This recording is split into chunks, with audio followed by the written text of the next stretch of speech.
A yau za mu buɗe ɗaya daga cikin most powerful concept da smart money ke amfani da shi wajen motsa kasuwa, supply and demand. Wannan concept ɗin yana daga cikin core foundation na kusan duk wani major market mu, ko massive rally ne ko sharp bearish drop. Sau da yawa akwai supply ko demand zone a bayan wannan movement. Idan kana mamakin me yasa price ke yin sudden reversal daga wasu areas, ko kuma dalilin da yasa wasu supply da demand zone suke aiki wasu kuma ba sa aiki, to wannan shine sirrin da za mu bayyana a wannan lesson. So a ƙarshen wannan episode za ku fahimci ainihin menene supply and demand, yadda suke samuwa, psychology din da ke bayan su, nau'ikan su, yadda ake ganin su ta hanyar candlestick formation, ka'idoji da muhimman point da za su taimaka maka wajen tantance high quality ones, kuma mafi mahimmanci yadda za ka bambance weak supply da demand zone daga strong institutional zone, domin kada ka rika makin kowane zone da ka gani a chart. A ƙarshe kuma za mu ga yadda ake amfani da su akan real chart example.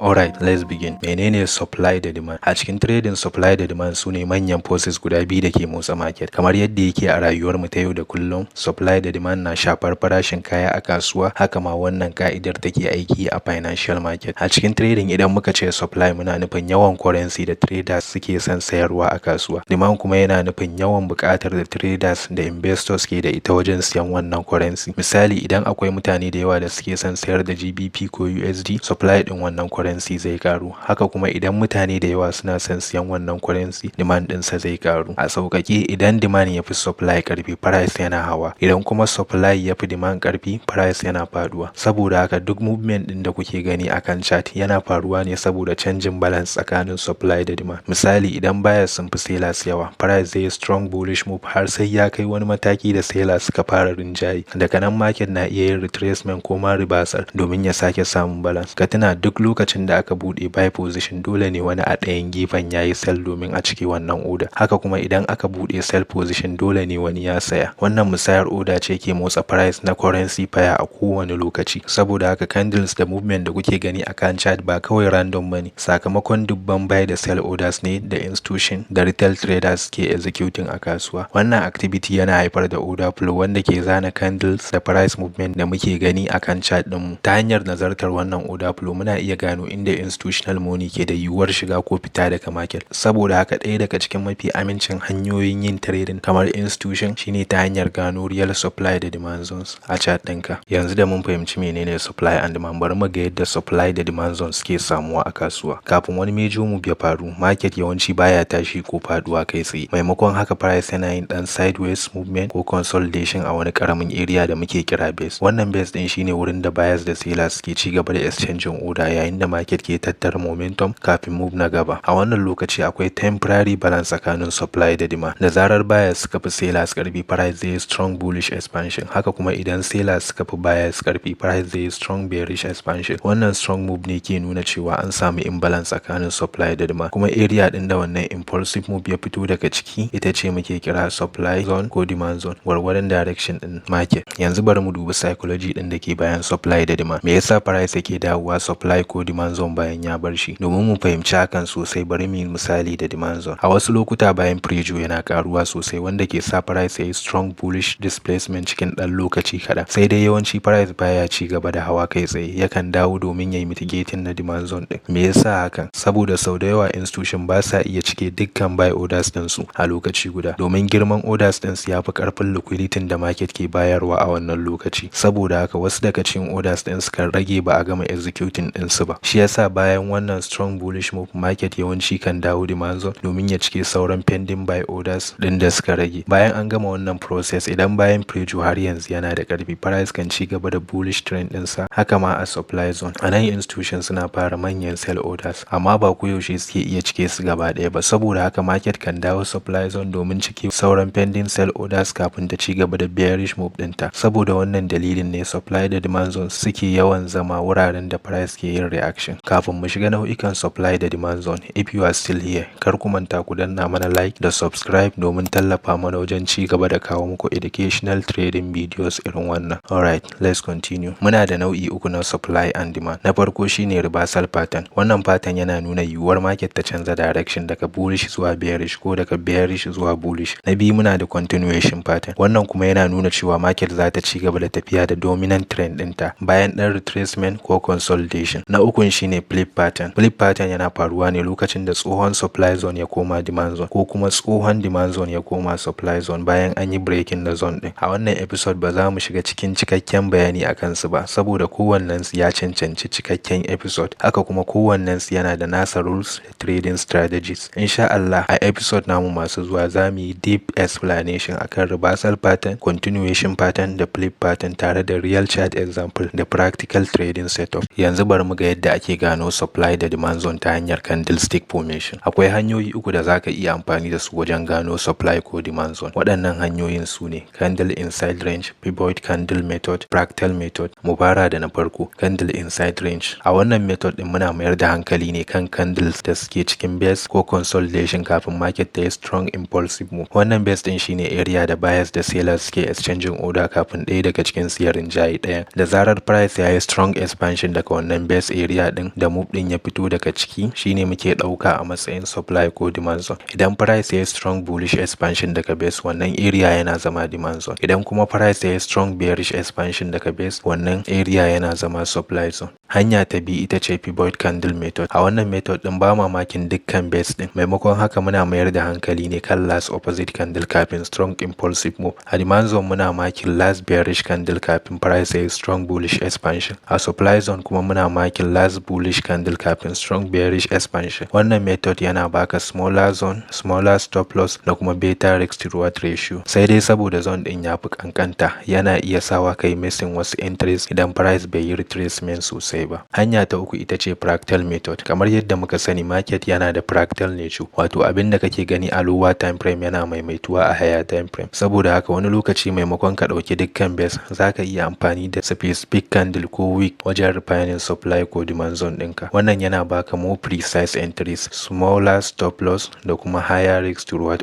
opportunities. Wasu za su tambaya to wani method ne yafi? Amsa ko ita ce babu wata hanya da za a ce ita ce mafi kyau wajen makin supply da demand zone. Abin da yafi muhimmanci shine ka zaɓi method ɗin da ya dace da trading plan ɗinka, ka tsaya akan rules da criteria ɗinsa, sannan ka ci gaba da refining ɗin shi yayin da kake samun ƙwarewa a market. Yanzu da mun gama fahimtar yadda ake makin supply da demand zone, bari mu duba wasu muhimman ka'idoji da za su taimaka maka wajen tantance high quality supply da demand zone. Ba kowane supply ko demand zone da ka gani akan chart bane yake da high probability na yin reaction. Shi yasa muke amfani da wasu filters domin mu ware strong institutional zones daga weak zone. Rule na farko da muke la'akari da shi shine break up structure. Idan wani supply ko demand zone ya samu bayan clear break up structure, wannan yana nuna cewa market ta yi strong momentum a wannan direction. Break up structure yana nuna cewa buyers ko sellers sun samu cikakken rinjaye, kuma wannan sau da yawa yana tare da institutional participation. Saboda haka supply ko demand zone da ya haifar da break up structure yawanci yana da higher probability na yin reaction idan price ya sake dawowa cikinsa. Ba mamakin kowane zone da muka gani,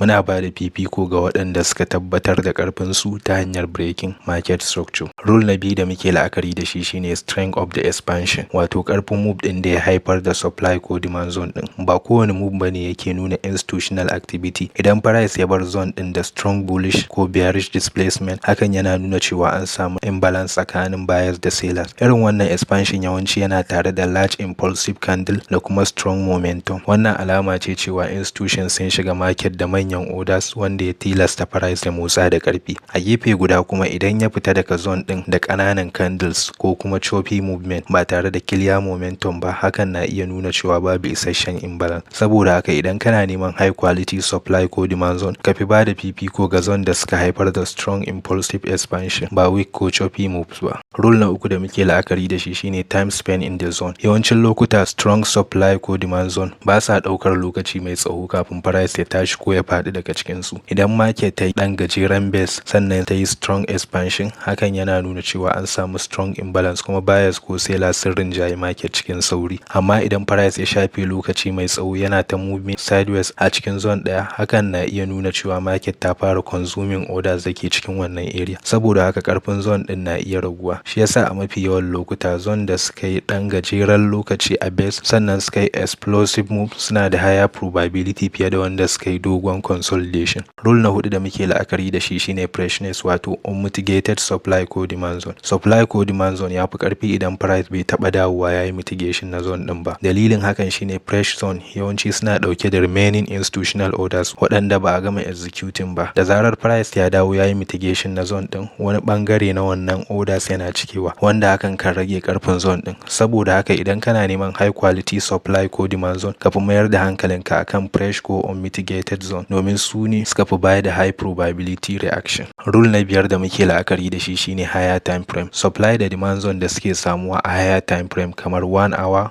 4 hour ko daily galibi suna da karfi fiye da waɗanda suke a ƙananan time frame kamar 30 minute, 15 minute ko 5 minute. Dalilin hakan shine higher time frame suna nuna broader market structure kuma suna wakiltar manyan institutional move. Saboda haka idan kana neman high probability setup, ka fara gano supply ko demand zone a higher time frame, sannan idan kana son samun more precise entry zaka iya saukowa zuwa lower time frame domin neman entry model ɗinka. Ta wannan hanyar zaka kasance kana trading tare da higher time frame bias, wanda hakan yana ƙara probability na trade ɗinka. Yanzu lokaci yayi da zamu haɗa duk abin da muka koya a wannan lesson mu ga yadda ake amfani da waɗannan ƙa'idoji akan real chart. Zamu bi market step by step domin gano valid demand zone, sannan mu ga yadda price zai reaction bayan ya dawo yayi mitigation na zone din. Let's jump into the chart. Kamar yadda muke gani, market ta fara da ɗan retracement bayan previous bullish move. Bayan wannan retracement din, price ya tsaya na ɗan lokaci a wannan ƙaramin area inda yayi base. Daga nan price ya yi strong bullish expansion zuwa sama, ya yi break up structure wanda yake ɗaya daga cikin manyan filters din wajen tantance high quality demand zone. Idan muka duba wannan move din, kusan duk criteria din mu sun cika. An samu ɗan gajeren base, an samu strong bullish expansion, an samu break up structure. Saboda haka wannan area da expansion din ya fito daga ciki shine demand zone din mu. Za mu yi marking din sa, sannan mu jira price ya dawo mu ga yadda price zai reaction. Kamar yadda muke gani, price ya dawo demand zone din, ya yi reaction daga wannan area, sannan ya ci gaba da bullish move ɗinsa. Idan muka duba origin na wannan impulsive move, za mu ga cewa market ta sake samar mana da wani base, sannan price ya sake yin strong bullish expansion, ya sake breaking resistance structure zuwa sama. Wannan yana nufin an sake samun wani valid demand zone. A nan ma idan muka duba, za mu ga cewa akwai strong expansion, break up structure, fresh zone. Saboda haka za mu yi makin wannan zone din ma, sannan mu jira price ya dawo. Kuma kamar yadda muke gani, price ya sake dawowa ya yi mitigation, sannan ya sake ci gaba da bullish trend ɗinsa. Again, bayan wannan impulsive move, market ta sake yin wani break up structure, sannan ta bar mana wani sabon demand zone. A nan ma za mu yi makin zone din kamar yadda muka saba, sannan mu jira price ya dawo. Kamar yadda muke gani, price ya dawo cikin zone din, ya yi ɗan ƙaramin bullish reaction, amma buyers ba su samu ƙarfin ci gaba da tura price sama ba. A hankali selling pressure ya fara ƙaruwa, sellers suka fara karɓar control na market, kuma daga ƙarshe sellers sun tura price ƙasa, suka yi breaking demand zone din. Wannan yana koya mana darasi mai mahimmanci. Ba kowane supply ko demand zone bane yake da garanti cewa price zai yi respecting ɗinsa. Ko da kuwa zone din ya cike kusan duk criteria da muka tattauna, hakan ba yana nufin zai yi aiki a kowane lokaci ba. Shi yasa koyaushe muke amfani da proper risk management, domin idan muka samu losing trade ɗaya, sauran winning trades za su yi kwabarin wannan loss din. Ka tuna a trading ba lalle bane ka yi nasara a kowane trade. Abin da ya fi muhimmanci shine ka bi trading plan ɗinka, ka yi amfani da proper risk management, sannan ka bari probability ta yi aikin ta over a series of trade. That's it for this episode, traders. Ina fatan wannan bidiyo din ya amfani ku sosai, kuma ya taimaka wajen ƙara sharpening trading edge ɗinku. Kada ku manta ku danna mana like, ku yi subscribe, ku kunna notification bell domin kada ku rasa episode masu zuwa. Kuma ku bar mana comment a ƙasa, ku faɗa mana wani topic kuke so mu uncover a next episode. Support ɗinku yana da matuƙar muhimmanci a gare mu. Thank you so much for always watching and growing with smart edge. As always,